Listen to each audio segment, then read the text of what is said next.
कहानियों की इस श्रृंखला में आज हम सुनेंगे हिंदी के अमर कथा शिल्पी प्रेमचंद की अत्यंत लोकप्रिय सामाजिक कहानी बूढ़ी काकी। इस कहानी के माध्यम से प्रेमचंद ने भारतीय परिवारों में रिश्तों की दयनीय स्थिति और लालच की मानसिकता पर प्रकाश डाला है। बुढ़ापा बहुधा बचपन का पुनरागमन हुआ करता है। बूढ़ी काकी में जिह्वा स्वाद के सिवा और कोई चेष्टा शेष न थी और न अपने कष्टों की ओर आकर्षित करने का रोने के अतिरिक्त दूसरा कोई सहारा ही। समस्त इंद्रियां, नेत्र, हाथ और पैर जवाब दे चुके थे। पृथ्वी पर पड़ी रहती और जब घर वाले कोई उनकी इच्छा के प्रतिकूल करते या भोजन का समय टल जाता, उसका परिमाण पूर्ण न होता अथवा बाजार से कोई वस्तु आती और उन्हें न मिलती तो रोने लगती थी। उनका रोना सिसकना साधारण न था, वह गला फाड़ फाड़ कर रोती थी। उनके पतिदेव को स्वर्ग सिधारे कालांतर हो चुका था। बेटे तरुण होकर चल बसे थे। अब एक भतीजे के सिवाय और कोई न था। उसी भतीजे के नाम उन्होंने अपनी सारी संपत्ति लिख दी थी। भतीजे ने संपत्ति लिखाते समय तो खूब लंबे चौड़े वादे किए, परंतु वे सब वादे केवल कुली डिपो के दलालों के दिखाए हुए सब्ज बाग थे। यद्यपि उस संपत्ति की वार्षिक आय 150 रुपये से कम न थी, तथापि बूढ़ी काकी को पेट भर भोजन भी कठिनाई से मिलता था। इसमें उनके भतीजे पंडित बुद्धिराम का अपराध था अथवा उनकी अर्धांगिनी श्रीमती रूपा का, इसका निर्णय करना सहज नहीं। बुद्धिराम स्वभाव से सज्जन थे, किंतु उसी समय तक जब तक कि उनके कोष पर कोई आँच न आए। रूपा स्वभाव से तीव्र थी सही, पर ईश्वर से डरती थी। अतएव बूढ़ी काकी को उसकी तीव्रता उतनी न खलती थी जितनी बुद्धिराम की भलमनसाहत। बुद्धिराम को कभी कभी अपने अत्याचार का खेद होता था। विचारते कि इसी संपत्ति के कारण मैं इस समय भला मानुस बना बैठा हूँ। यदि मौखिक आश्वासन और सूखी सहानुभूति से स्थिति में सुधार हो सकता तो उन्हें कदाचित कोई आपत्ति न होती, परंतु विशेष व्यय का भय उनकी सचेष्टा को दबाए रखता था। यहाँ तक कि यदि द्वार पर कोई भला आदमी बैठा होता और बूढ़ी काकी उस समय अपना राग अलापने लगती तो वह आग हो जाते और घर में आकर जोर से डांटते। लड़कों को बुढ़ों से स्वाभाविक विद्वेष होता ही है, और फिर जब माता पिता का यह रंग देखते तो बूढ़ी काकी को और भी सताया करते। कोई चुटकी काट कर भागता, कोई उन पर पानी की कुल्ली कर देता। काकी चीख मार कर रोती, परंतु यह बात प्रसिद्ध थी कि केवल खाने के लिए रोती हैं, अतएव उनके संताप और आर्तनाद पर कोई ध्यान नहीं देता। हाँ, काकी कभी क्रोधातुर होकर बच्चों को गालियाँ देने लगती तो रूपा घटनास्थल पर अवश्य आ पहुँचती। इस भय से काकी अपनी जिह्वा कृपाण का कदाचित ही प्रयोग करती थी। यद्यपि उपद्रव शांति का यह उपाय रोने से कहीं अधिक उपयुक्त था। संपूर्ण परिवार में यदि काकी से किसी को अनुराग था तो वह बुद्धिराम की छोटी लड़की लाडली थी। लाडली अपने दोनों भाइयों के भय से अपने हिस्से की मिठाई चबेना बूढ़ी काकी के पास बैठकर खाया करती थी। यही उसका रक्षागार था, और यद्यपि काकी की शरण उनकी लोलुपता के कारण बहुत महंगी पड़ती थी, तथापि भाइयों के अन्याय से कहीं सुलभ थी। इसी स्वार्थानुकूलता ने उन दोनों में प्रेम और सहानुभूति का आरोपण कर दिया। रात का समय था। बुद्धिराम के द्वार पर शहनाई बज रही थी और गांव के बच्चों का झुंड विस्मयपूर्ण नेत्रों से गाने का रसास्वादन कर रहा था। चारपाइयों पर मेहमान विश्राम करते हुए नाइयों से मुक्कियां लगवा रहे थे। समीप ही खड़ा हुआ भाट बिरदावली सुना रहा था और कुछ भावज्ञ मेहमानों के वाह वाह पर ऐसा खुश हो रहा था मानो इस वाह वाह का यथार्थ में अधिकारी वही हो। दो एक अंग्रेजी पढ़े लिखे नवयुवक इन व्यवहारों से उदासीन थे। वे इस गवार मंडली में सम्मिलित होना अपनी प्रतिष्ठा के प्रतिकूल समझते थे। आज बुद्धिराम के बड़े लड़के सुखराम का तिलक आया है, यह उसी का उत्सव है। घर के भीतर स्त्रियां गा रही थी और रूपा मेहमानों के लिए भोजन के प्रबंध में व्यस्त थी। भट्टियों पर कड़ाह चढ़े थे, एक में पूरियां कचौरियां निकल रही थी, दूसरे में अन्य पकवान बन रहे थे। एक बड़े हंडे में मसालेदार तरकारी पक रही थी। घी और मसाले की क्षुधावर्धक सुगंध चारों ओर फैल रही थी। बूढ़ी काकी अपनी कोठरी में शोकमय विचार की भांति बैठी हुई थी। वह स्वाद मिश्रित सुगंध उन्हें बेचैन कर रही थी। वे मन ही मन विचार कर रही थी, संभवतः मुझे पूड़ियाँ न मिलेंगी। इतनी देर हो गई, कोई भोजन लेकर नहीं आया। मालूम होता है सब लोग भोजन कर चुके, मेरे लिए कुछ न बचा। यह सोचकर उन्हें रोना आया, परंतु अपशकुन के भय से वे रो न सकी। आहा, कैसी सुगंधी है! अब मुझे कौन पूछता है, जब रोटियों के ही लाले पड़े हैं, तब ऐसे भाग्य कहाँ कि भरपेट पूड़ियाँ मिलें। यह विचार कर उन्हें रोना आया। कलेजे में एक हूक सी उठने लगी, परंतु रूपा के भय से उन्होंने फिर मौन धारण कर लिया। बूढ़ी काकी देर तक इन्हीं दुखदायक विचारों में डूबी रहीं। घी और मसालों की सुगंधी रह रहकर मन को आपे से बाहर किए देती थी। मुंह में पानी भर भर आता था। पूड़ियों का स्वाद स्मरण कर हृदय में गुदगुदी होने लगी। किसे पुकारूं? आज लाडली बेटी भी नहीं आई। दोनों छोकरे सदा दिख किया करते हैं, आज उनका भी कहीं पता नहीं। कुछ मालूम तो होता कि क्या बन रहा है। बूढ़ी काकी की कल्पना में पूड़ियों की तस्वीर नाचने लगी। खूब लाल लाल फूली फूली नरम नरम होंगी। रूपा ने भली भांति मोयन दिया होगा। कचौरियों में अजवाइन और इलायची की महक आ रही होगी। एक पूरी मिलती तो जरा हाथ में लेकर देखती। क्यों न चलकर कड़ाह के सामने ही बैठूं? पूड़ियाँ छन छन कर तैरती होंगी। कड़ाह से गरम गरम निकल कर थाल में रखी जाती होंगी। फूल हम घर में भी सूंघ सकते हैं, परंतु वाटिका में कुछ और बात होती है। इस प्रकार निर्णय करके बूढ़ी काकी उकड़ू बैठकर हाथों के बल सरकती हुई बड़ी कठिनाई से चौखट उतरी और धीरे धीरे रेंगती हुई कड़ाह के पास जा बैठी। यहाँ आने पर उन्हें उतना ही धैर्य हुआ जितना भूखे कुत्ते को खाने वाले के सम्मुख बैठने पर होता है। रूपा उस समय कार्यभार से उद्विग्न हो रही थी। कभी इस कोठे में जाती, कभी उस कोठे में, कभी कड़ाह के पास आती, कभी भंडार में जाती। किसी ने बाहर से आकर कहा, महाराज ठंडई मांग रहे हैं। ठंडई देने लगी। इतने में फिर किसी ने आकर कहा, भाट आया है, उसे कुछ दे दो। भाट के लिए सीधा निकाल रही थी कि तीसरे आदमी ने आकर पूछा, अभी भोजन तैयार होने में कितना विलंब है? जरा ढोल मजीरा उतार दो। बेचारी अकेली स्त्री दौड़ते दौड़ते व्याकुल हो रही थी, झुंझलाती थी, कुढ़ती थी, परंतु रोष प्रकट करने का अवसर न पाती थी। भय होता कहीं पड़ोस ने यह न कहने लगे कि इतने में ही उबल पड़ी। प्यास से उसका कंठ सूख रहा था, गर्मी के मारे फूकी जाती थी, परंतु इतना अवकाश भी नहीं था कि जरा पानी पी लें अथवा पंखा लेकर झलें। यह भी खटका था कि जरा आँख बची और चीज़ों की लूट मची। इस अवस्था में बूढ़ी काकी को कड़ाह के पास बैठा देखा तो जल गई। क्रोध न रुक सका। इसका भी ध्यान न रहा कि पड़ोसनें बैठी हुई हैं, मन में क्या कहेंगी, पुरुषों में लोग सुनेंगे तो क्या कहेंगे।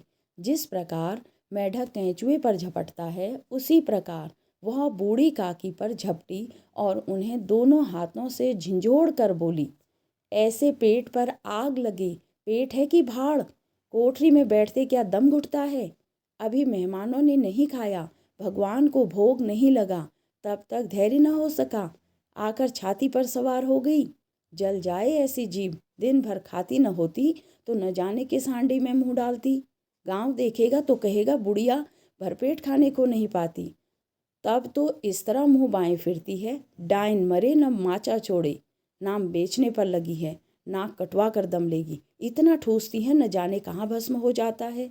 लो, भला चाहती हो तो जाकर कोठरी में बैठो। जब घर के लोग खाने लगेंगे तब तुम्हें भी मिलेगा। तुम कोई देवी नहीं हो कि चाहे किसी के मुंह में पानी न जाए परंतु तुम्हारी पूजा पहले ही हो जाए। बूढ़ी काकी ने सिर न उठाया, न रोई, न बोली, चुपचाप रेंगती हुई अपनी कोठरी में चली गई।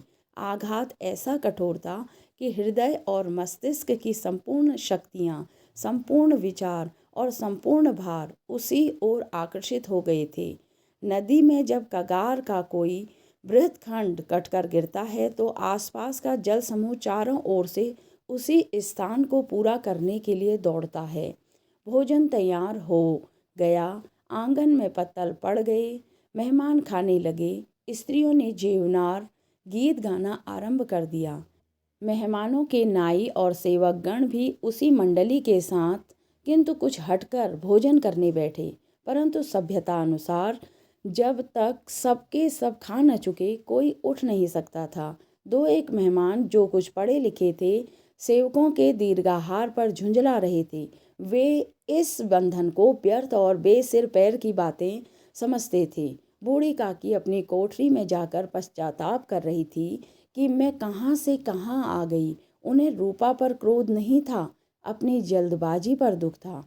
सच ही तो है, जब तक मेहमान लोग भोजन न कर चुकेंगे घर वाले कैसे खाएंगे।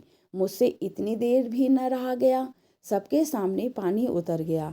अब जब तक कोई बुलाने न आएगा न जाऊंगी। मन ही मन इसी प्रकार विचार कर वह बुलावे की प्रतीक्षा करने लगी, परंतु घी का रुचिकर सुवास बड़ा ही धैर्य परीक्षक प्रतीत हो रहा था। उन्हें एक एक पल एक एक युग के समान मालूम होता था। अब पत्तल बिछ गए होंगे, अब मेहमान आ गए होंगे, लोग हाथ पैर धो रहे हैं, नाई पानी दे रहा है, मालूम होता लोग खाने बैठ गए, जेवनार गाया जा रहा है। यह विचार कर वह मन को बहलाने के लिए लेट गईं और धीरे धीरे एक गीत गुनगुनाने लगी। उन्हें लगा मुझे गाते देर हो गई, क्या इतनी देर तक लोग भोजन ही कर रहे होंगे। किसी की आवाज़ सुनाई नहीं दी, अवश्य ही लोग खा पी कर चले गए, मुझे कोई बुलाने नहीं आया। रूपा चिढ़ गई है, क्या जाने न बुलाए, सोचती हो कि वह अपने आप ही आवेंगी। वह कोई मेहमान तो है नहीं जो उन्हें जाकर बुलाऊं। बूढ़ी काकी चलने को तैयार हुई, यह विश्वास कि 1 मिनट में पूड़ियाँ और मसालेदार तरकारियाँ आएंगी उनकी स्वादेंद्रियों को गुदगुदाने लगी। उन्होंने मन में तरह तरह के मंसूबे बांधे।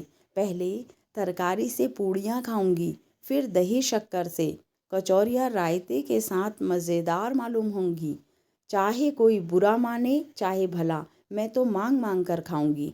यही न लोग कहेंगे इन्हें विचार नहीं। कहा करें, इतने दिनों के बाद पूड़ियाँ मिल रही हैं तो मुंह झूठा करके थोड़े ही उठ जाऊंगी।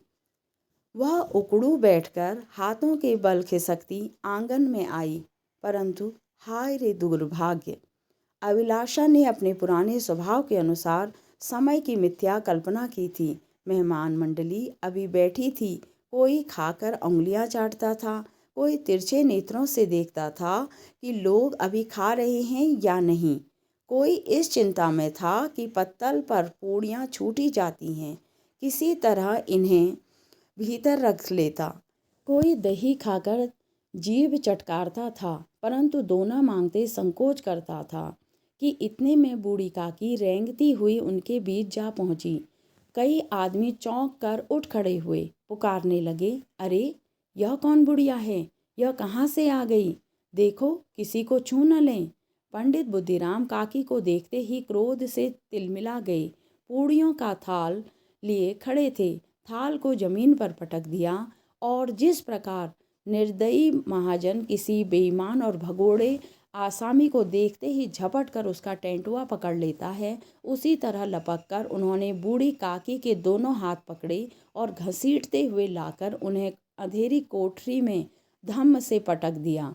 आशा रूपी वाटिका लू के एक झोंके से नष्ट विनष्ट हो गई। मेहमानों ने भोजन किया, घर वालों ने भोजन किया, बाजे वाले, धोबी, चमार भी भोजन कर चुके, परंतु बूढ़ी काकी को किसी ने न पूछा। बुद्धिराम और रूपा बूढ़ी काकी को उसकी निर्लज्जता के लिए दंड देने का निश्चय कर चुके थे। उनके बुढ़ापे पर दीनता पर, हत ज्ञान पर किसी को करुणा न आती थी। अकेली लाडली उनके लिए कुढ़ रही थी।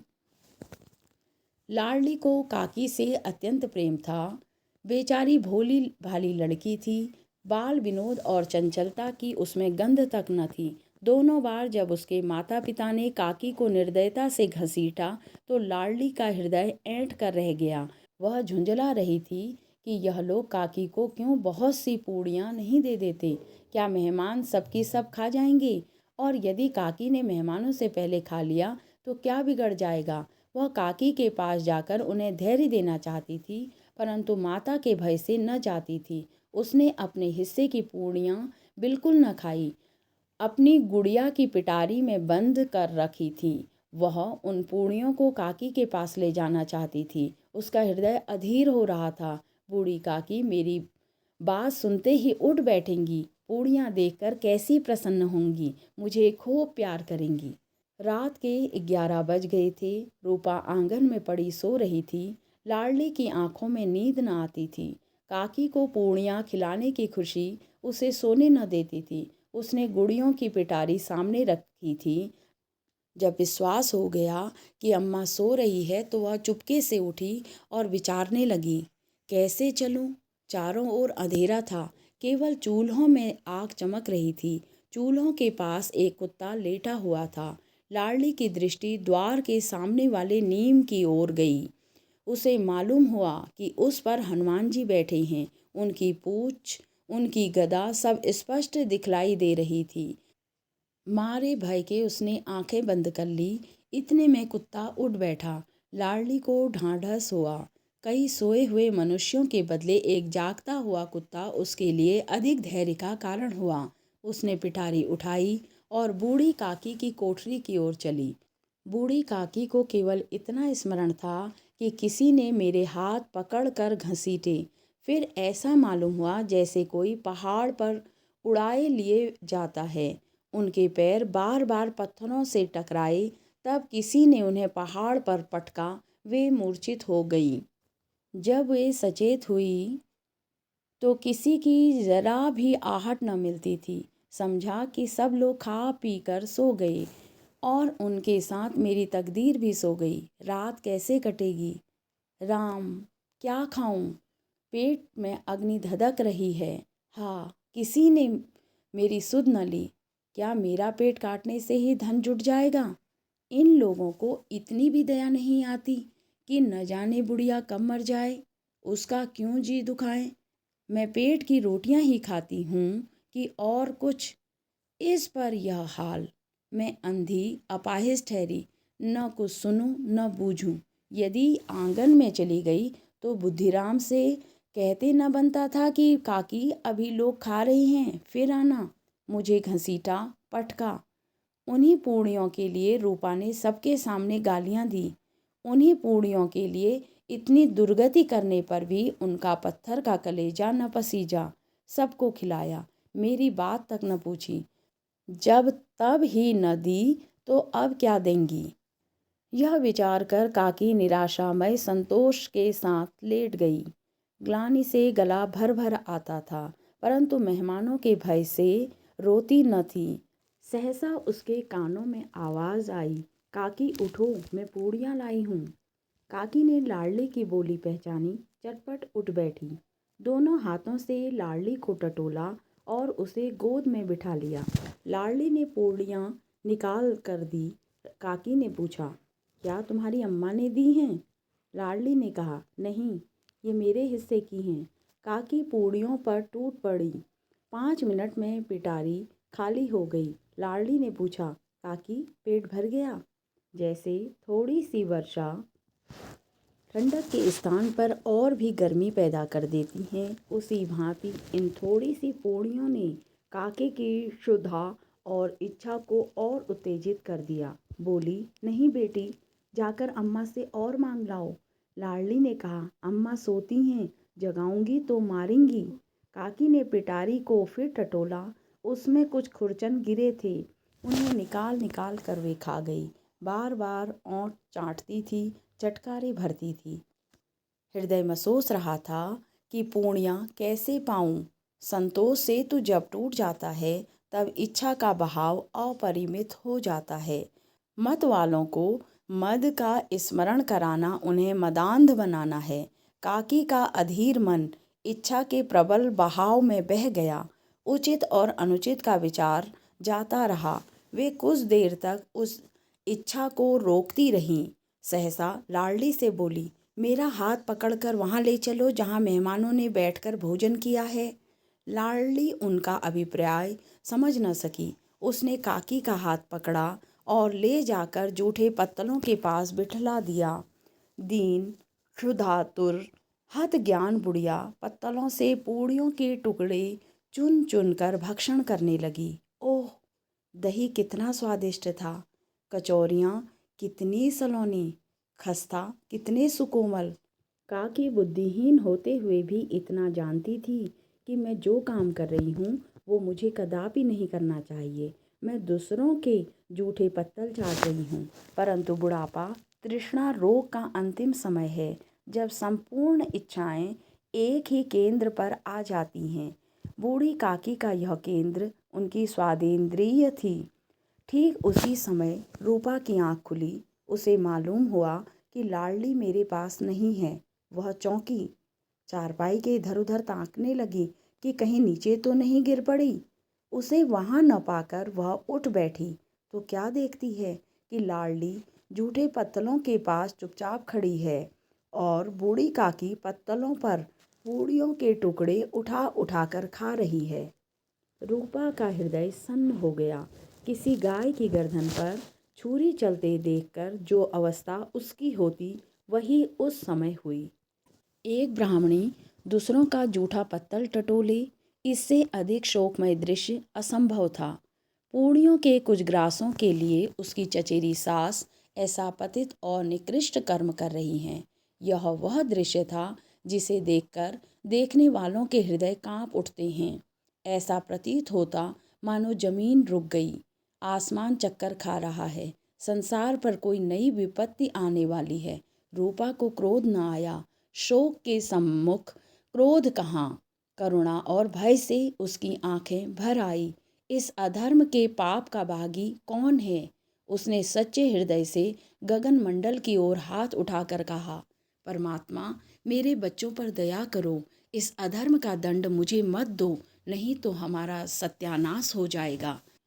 रूपा को अपनी स्वार्थपरता और अन्याय इस प्रकार प्रत्यक्ष रूप में कभी न दिखाई पड़ा था। वह सोचने लगी, हाय, कितनी निर्दयी हूँ मैं, जिसकी संपत्ति से मुझे 200 रुपया वार्षिक आय हो रहा है, उसकी यह दुर्गति और मेरे कारण।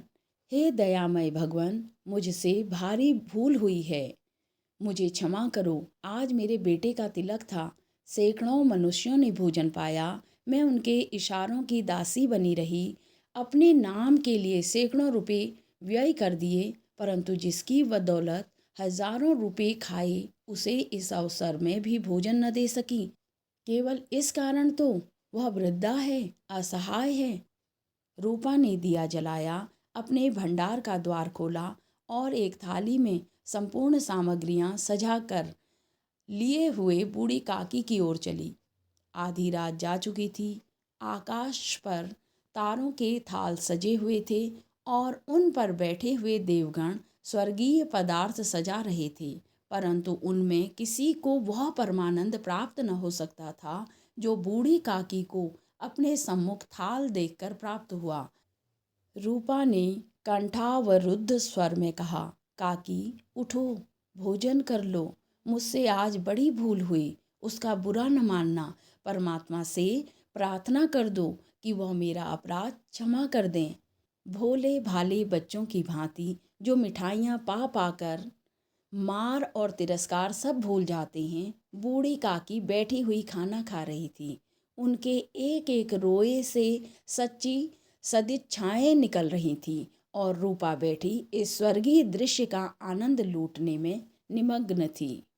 अभी आप सुन रहे थे प्रेमचंद द्वारा लिखित कहानी बूढ़ी काकी। आपको ये कहानियाँ कैसी लग रही हैं, हमें कमेंट सेक्शन में अवश्य बताइएगा। आप अपने सुझाव भी बताइएगा, जिससे हम और बेहतर करने की कोशिश कर सकें। फिर मिलेंगे दोस्तों। धन्यवाद।